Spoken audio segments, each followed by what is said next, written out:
My mom gave my brother a penthouse and left me a ruined farmhouse. I spent 3 years turning it into $1 million business. Then she came back demanding I hand it over to him. I said no and had my lawyer ready. The morning fog was still sitting low and thick over the apple orchard. The lavender bushes lining the crushed gravel pathways were heavy with fresh dew, and somewhere behind the restored 19th century timber barn, one of my groundskeepers was raking the driveway into perfectly symmetrical lines. I had 3 high-end bridal consultations scheduled before noon and a massive corporate executive team from Boston arriving by 4:00 p.m. for a 3-day wellness retreat. And right there, standing at the wrought iron entrance gates to my property, stood my mother. She was looking at Cedar Hollow Retreat, the sanctuary I had built from absolute ruins, the business that had broken my back, cracked my skin with frostbite, and drained my bank accounts to zero. And she was casually telling me that it belonged to my brother now. She said it in the exact same tone of voice you might use to tell someone their table at a restaurant is ready. Casual, certain. Completely expecting zero resistance or argument. I almost laughed out loud. I looked at her pristine silk blouse and her designer sunglasses and said, "You never wanted this place. You called it a toxic money pit." She sighed, waving her hand dismissively. "Don't be selfish, Elena. This is family property and Julian needs it." And right then, standing in the crisp morning air of the Berkshires, while the thriving, humming world I had meticulously constructed woke up around me, I finally understood something I should have realized 2 decades earlier. Some people don't actually want what you have. They just want to stop you from having it. Part 1. The definition of fair. Let me take you back 3½ years because the beginning of this nightmare is crucial to understanding the absolute audacity of what my family tried to pull. My father, Robert, is a man who makes family decisions the exact same way a military general moves chess pieces across a board. He acts with absolute, unwavering conviction that he is being highly strategic, and he has zero interest in whether the pawns actually agree with his moves. The most complicated thing about my father is that he isn't intentionally cruel. He isn't cold or calculating in a malicious way.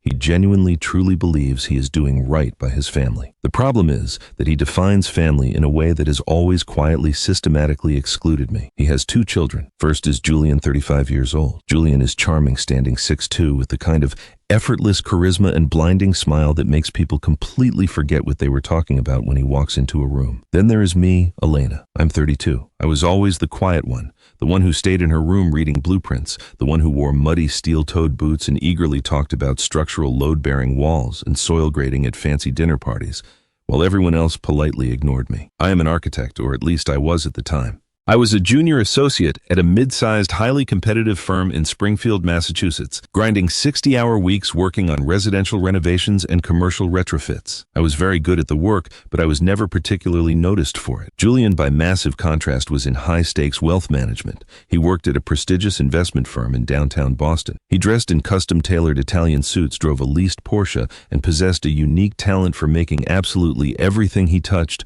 look inevitable and effortless. When my grandfather passed away 3 years ago, a hard, callous man who had farmed 25 acres in the Berkshires until his knees literally gave out, he left behind the vast property he had built his entire life on. By the time the estate logistics cleared, probate, the assets passed directly to my father. And my father, in his infinite spreadsheet-driven wisdom, decided it was time to redistribute some generational wealth to his children. He called a mandatory family dinner at a high-end steakhouse. He had the legal documents drawn up ahead of time and placed them in manila folders next to our dinner plates. Julian received a sprawling luxury 2-bedroom penthouse apartment in a pre-war historic building in Boston's Back Bay. It came with a 24/7 doorman, original hardwood floors, a chef's kitchen, and a stunning view of the city skyline. The market value at the time was approximately $1.6 million.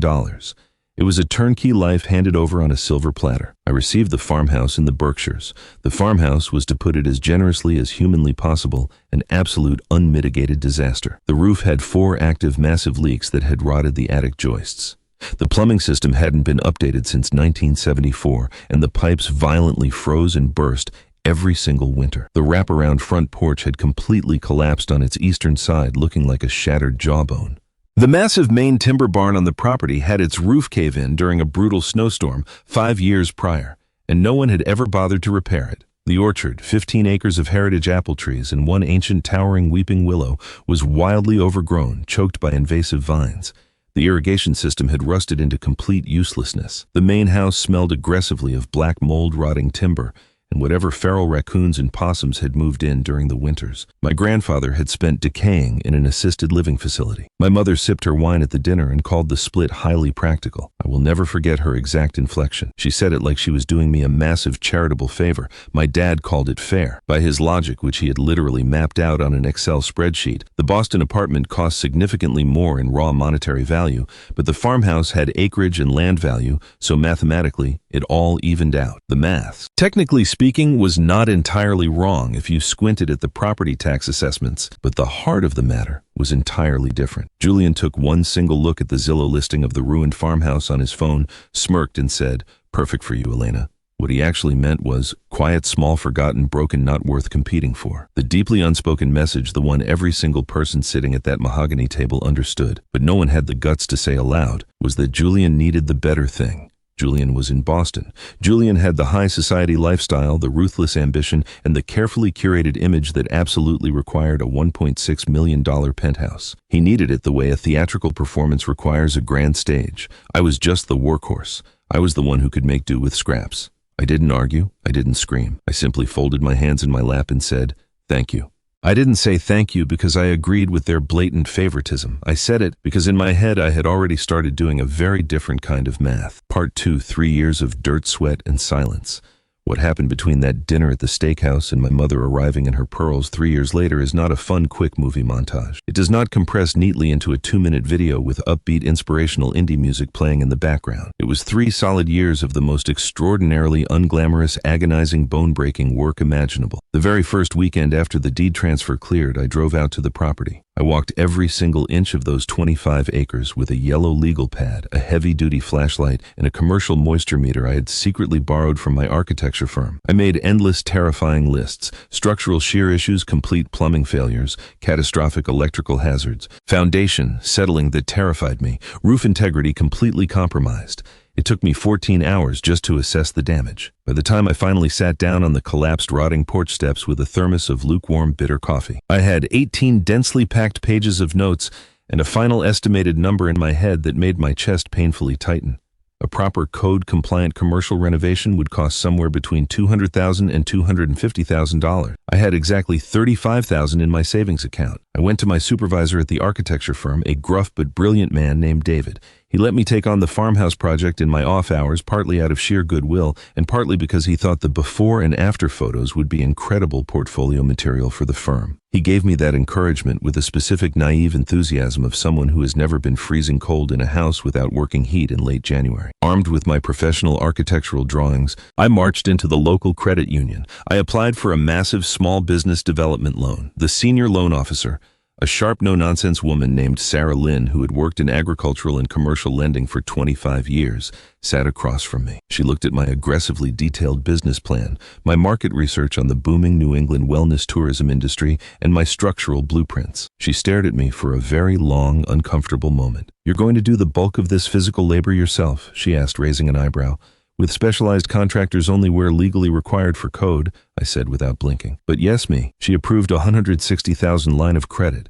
I won't pretend that wasn't the exact moment I drove back to my tiny apartment and threw up from pure anxiety. The whole thing was suddenly terrifyingly real. I want to be extremely precise about the reality of this work, because I think people imagine home renovation in ways that are heavily romanticized by HGTV. It is not a fun journey of discovery. It is not about finding the hidden character of a charming old house.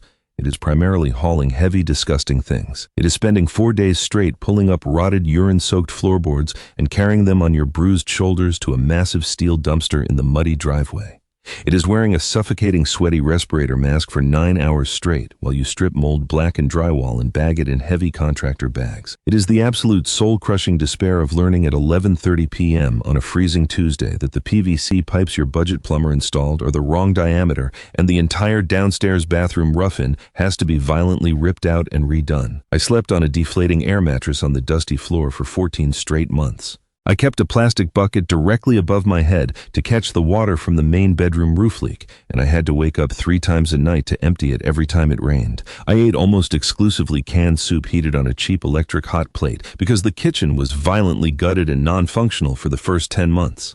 My friends from the architecture firm visited exactly twice in the first year. Both times they parked in the muddy driveway, looked at what was still frankly a catastrophic mess of exposed wires and torn wood, and said polite, supportive things in the careful, pitying tones of people who have absolutely no idea what they are looking at. Julian never visited, not once. He was too busy posting photos from rooftop bars in Boston. My parents visited exactly once in February of the first year for approximately 45 minutes. My mother walked through the freezing gutted downstairs, shivered in her designer coat, said, "Well, at least it has good bones, I suppose," and then immediately went to sit in the heated car until my father was done looking around. My father stared at the exposed wall framing with an expression I can only describe as polite distress. He commended my determination in the same tone you'd use to praise a child's ugly finger painting. They didn't offer a single dollar of financial help. They didn't offer an hour of physical labor. They offered a frozen lasagna, which I ate cold over the course of 4 days. But what they gave me entirely without meaning to was the very thing they thought they were punishing me with: time-space isolation. They gave me the specific, intoxicating freedom that comes from being underestimated so completely and utterly that no one is watching your moves. Part 3. The Empire I Built. By month 18, the heavy structural work was finally done. I had a brand new architectural shingle roof, replaced modernized plumbing throughout the entire estate, updated 200-amp electrical panels, a completely rebuilt front porch with reinforced concrete footings. By month 22, the interiors were finally taking shape. I made aggressive high-end design choices that my intense architecture training had prepared me for, but that still felt terrifyingly daring when it was my own borrowed money on the line. I installed wide plank reclaimed white oak floors. I hand-plastered the walls in a warm textured limestone tone.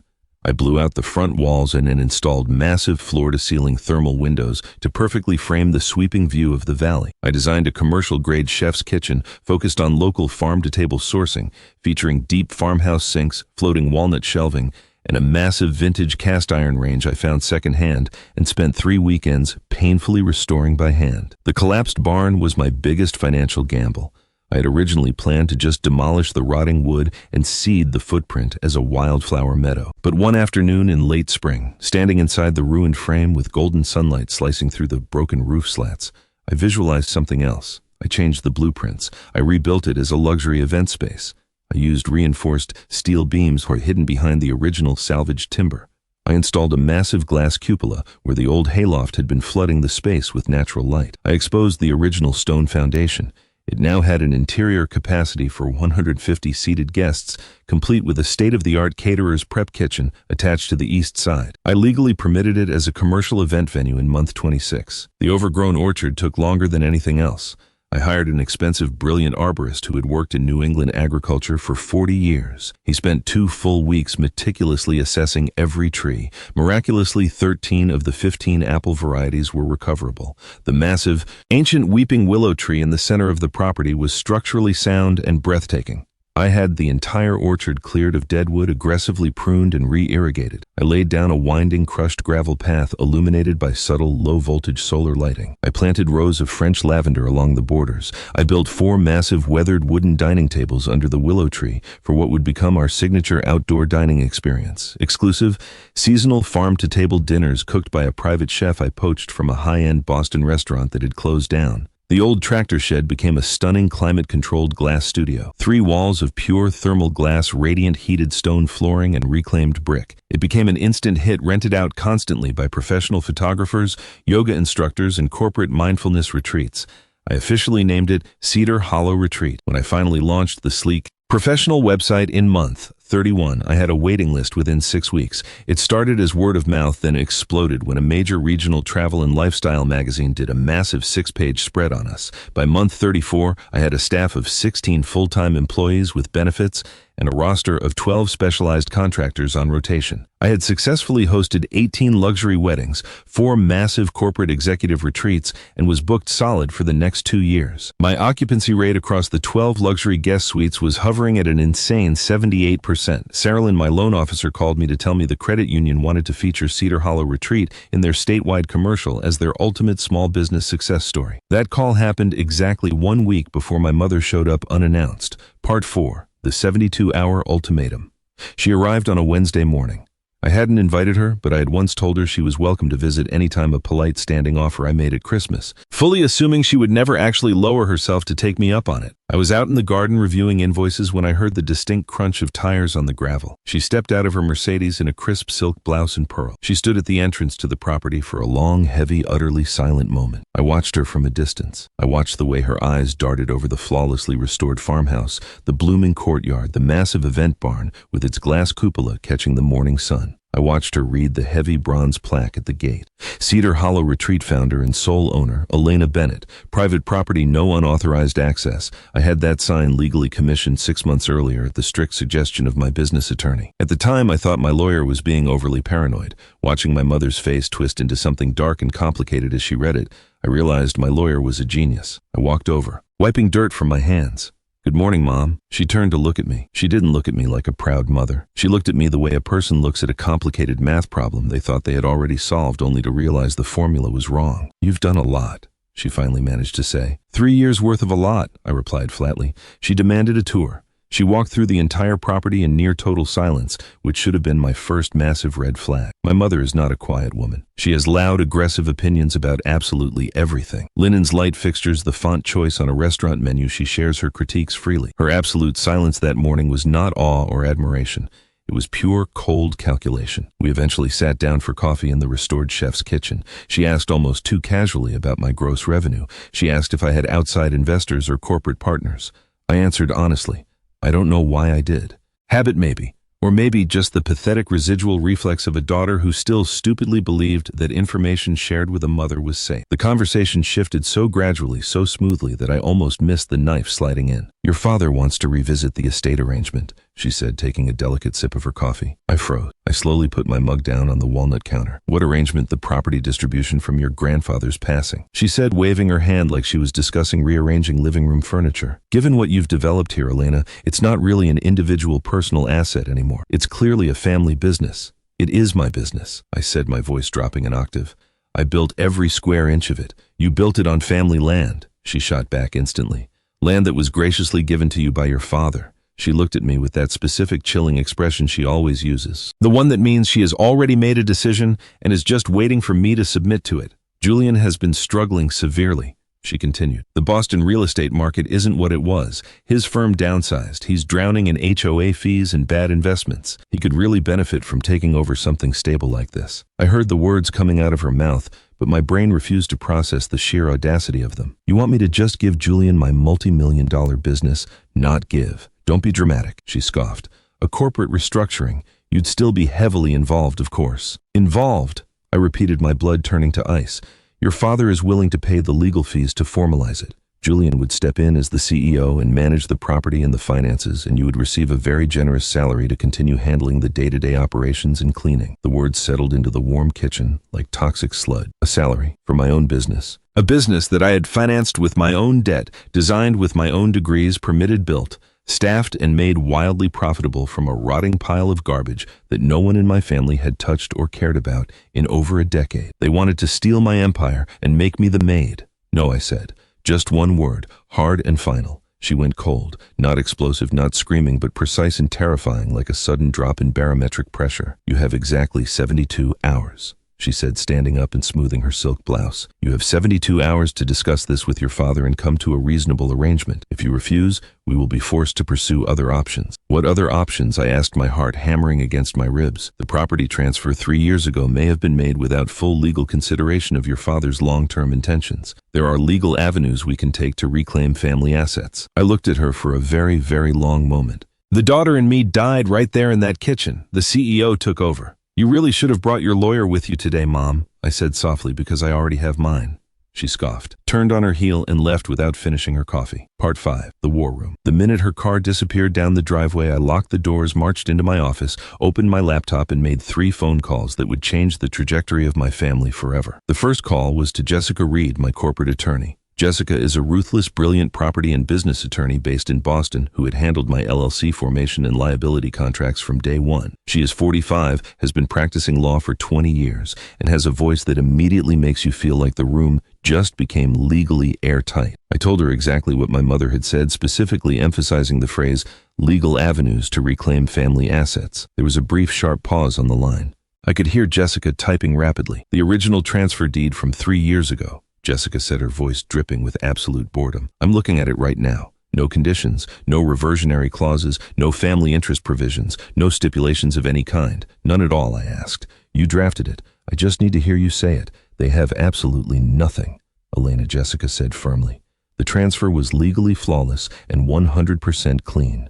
It is your land. If they attempt any legal action whatsoever, we will immediately countersue for harassment, coercion, and frivolous litigation, and we will bury them in legal fees. But here's what I want to do. I want to be sitting in the room when they come back. Good, I said, feeling the panic drain out of me replaced by pure adrenaline. They're bringing Julian tomorrow morning. Be here at 9:00 a.m. The second call was to Thomas, my general manager, who I had poached from a 5-star luxury hotel group. I told him what was happening and exactly what I needed from him, his physical presence at tomorrow's ambush, and complete overwhelming documentation of the business operation. I want the LLC formation documents, the employee contracts, the booking ledgers, the payroll records, and the vendor agreements, printed, bound, and sitting on the boardroom table, I ordered. Consider it done, Thomas said without missing a beat. Do you want me to alert security? Not yet, I said. Just keep the corporate retreat guests happy. I don't want this drama bleeding into the guest experience. The third call was to Sarah Lynn at the credit union. I needed her on the absolute unbreakable record.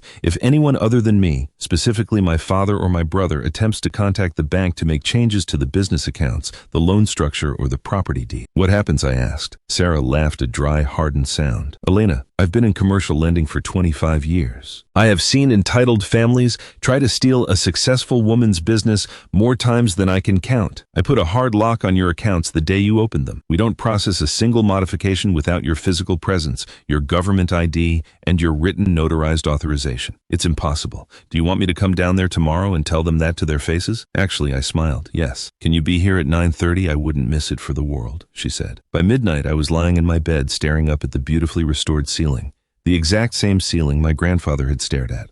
I wasn't afraid. That surprised me at first, but then it made perfect sense.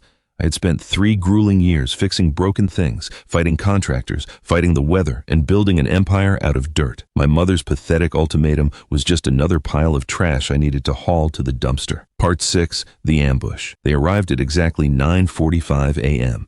The next morning, Julian pulled up to the gate in a massive gleaming white pickup truck that he clearly had never used for actual work. It was spotless, performatively rural, the exact kind of truck a wealthy city finance bro buys to signal a rugged masculinity he hasn't actually earned. He put the truck in park at the front gate. I watched him through the security cameras. I watched the exact moment his eyes landed on the bronze plaque Cedar Hollow Retreat founder and sole owner Elena Bennett. I saw his jaw clench so hard I thought his teeth might shatter.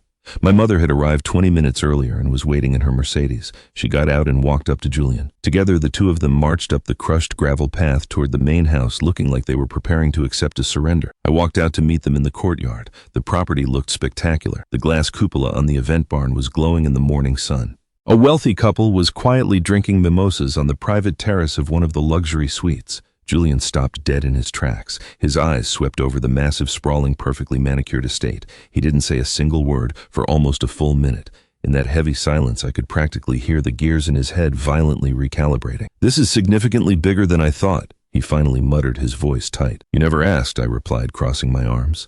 "You dismissed it as a rotting farmhouse. Dad told us you did some basic renovations," Julian stammered, looking at the massive timber event barn. "It's a luxury commercial retreat," I corrected him, my voice projecting clearly across the courtyard. 12 luxury guest suites, a 150-person wedding venue, a thermal glass yoga studio, 3 distinct dining experiences, full corporate event facilities, a fully operational heritage orchard, and a staff of 16. Julian looked at the bronze plaque again, then back at me. His arrogant smirk was completely gone. "You've been building a massive commercial business this whole time. What exactly did you think I was doing out here in the dirt for 3 years, Julian?" I asked coldly. He didn't have an answer. My mother quickly stepped in, sensing she was losing control of the narrative. "Elena, enough of this. Julian is here because your father wants this restructuring resolved quietly and as a family. If Dad wanted to steal my company, he should have had the spine to come look me in the eye himself," I snapped. Julian's expression shifted to pure discomfort. He had driven out here expecting to walk into a charming, slightly run-down little bed and breakfast,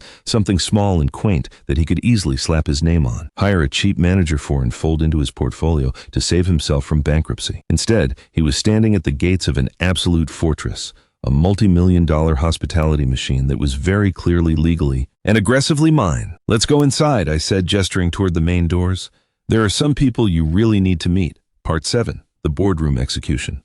I led them into the executive boardroom. It was the exact same room that used to be the mold-infested, rotting dining room where I had eaten canned soup off a hot plate while crying from exhaustion 2 years ago. Now it featured a massive custom-built 14-foot live-edge oak conference table, leather executive chairs, and framed write-ups from travel magazines on the wall. Right in the center of the wall, perfectly illuminated by a gallery light, was a large framed photograph. It was a picture of the farmhouse exactly as it had looked the day I inherited it. Collapsed porch, sagging roof, black rot, and pure decay. 3 people were already sitting at the oak table when I led my mother and Julian into the room.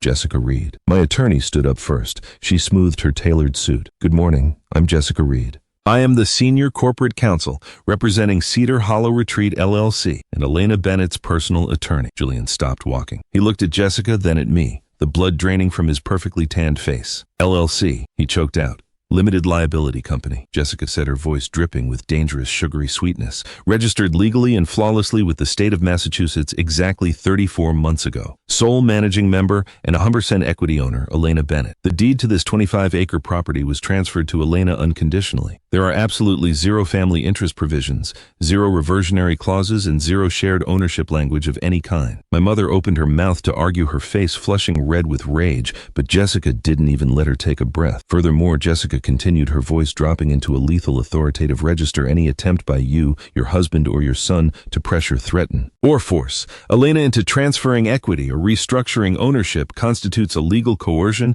and extortion under state law. If you pursue this ridiculous arrangement any further, I will personally file a restraining order, followed immediately by a massive civil lawsuit for harassment. Thomas, my general manager, stood up next. He didn't smile. He just pushed a massive 4-inch thick leather binder across the table toward Julian. Thomas Vance, general manager, he said sharply. Inside that binder is our current operational structure, LLC formation, payroll documentation for 16 employees, vendor contracts, and our booking ledger. We currently have 42 high-end events contracted through the next 24 months. The business is valued in the multi-millions. You cannot simply take over management of a highly regulated hospitality corporation without triggering massive legal and tax liabilities, none of which you are qualified to handle. Finally, Saralyn stood up from the end of the table. Saralyn. Senior commercial lender, Berkshire Regional Credit Union, she said, crossing her arms. I hold the commercial notes on this property, per our strict lending agreements. Any modifications to the business accounts, the deed, or the loan structure require Elena's exclusive in-person notarized authorization. If anyone in your family attempts to contact my bank again regarding these assets, I will have our fraud department flag you. The boardroom fell so quiet you could hear the antique grandfather clock ticking in the hallway. Julian slowly sat down in one of the leather chairs. He didn't sit down like a wealthy CEO claiming his throne. He collapsed into it like a man whose knees had just given out. My mother stood frozen, her hands trembling as she clutched her designer purse. She looked down at the pathetic little manila folder she had brought with her, the arrangement my father had drafted that would have made me a salaried maid in my own empire. She didn't even try to open it. You planned all of this, my mother whispered, looking at me like I was a monster. She said the word planned with this bizarre, offended weight, as if a woman having the intelligence to protect herself was somehow a violent betrayal. Yes, Mom, I said, leaning forward and placing both hands flat on the table. That is exactly what you have to do when you build something incredibly valuable and you know you are surrounded by thieves. We are your family, she shrieked, finally losing her composure. I know, I replied, my voice dead calm, which is the only reason I'm letting you walk out of this room today instead of having you arrested for attempted extortion. Now get out of my building. Julian wasn't even looking at me. He was staring blankly at the framed before photograph on the wall. The broken house, the collapsed porch, the black mold. You really did all of that yourself? He asked. His voice sounded completely different. The arrogant finance bro performance was completely gone. He sounded small, with specialized contractors where code required it and a massive commercial loan that I spent 2 years aggressively paying back, I said. Julian stared at the photo for a long time. The silence stretched until it was almost unbearable. Then very quietly he said, I wouldn't have. I looked at him, narrowing my eyes. What I wouldn't have done it, he repeated, his voice cracking slightly. If Dad had given this ruin to me, I wouldn't have fixed it. I wouldn't have survived it. I would have just sold it for scrap value. I didn't say anything back. I didn't gloat. I didn't insult him. Because in that exact moment, that was the most honest, vulnerable, and pathetic thing my golden child brother had ever said to me in his entire life. I didn't want to ruin the sheer weight of his realization. Part 8. The Aftermath. They left less than 5 minutes later. My mother didn't say goodbye. She practically sprinted to her Mercedes, slammed the door, and sped down the gravel driveway, kicking up a massive cloud of dust. Julian walked slowly to his pristine fake work truck, got in, and drove away without looking back. And then the drama was over, and it was just a regular Thursday morning again. The wealthy couple finished their mimosas on the terrace. The groundskeeper finished raking the gravel. The distant rhythmic sound of the prep chefs chopping vegetables echoed from the commercial kitchen. Jessica packed her briefcase, smiled at me, and said, "You've got titanium bones, Elena, in the building and in yourself." That evening, as the sun was setting over the Berkshires, my phone rang. It was my father. I answered on the third ring. I fully expected him to scream at me, to threaten me, to demand obedience. But when he spoke, he sounded incredibly old. Not physically old, but old in the way a man sounds when the rigid, arrogant worldview he has held his entire life has just violently collapsed around him. "I didn't know," he said softly. "I know you didn't," I replied. I thought you would just patch up the roof and live a quiet, small life out there. Something manageable. I didn't think you had." He trailed off, unable to find the words for the empire I had built. "You thought Julian needed the better thing," I said. It wasn't an accusation. It was just a cold, hard fact. The silence on the line stretched for a very long time. I thought I was being highly practical.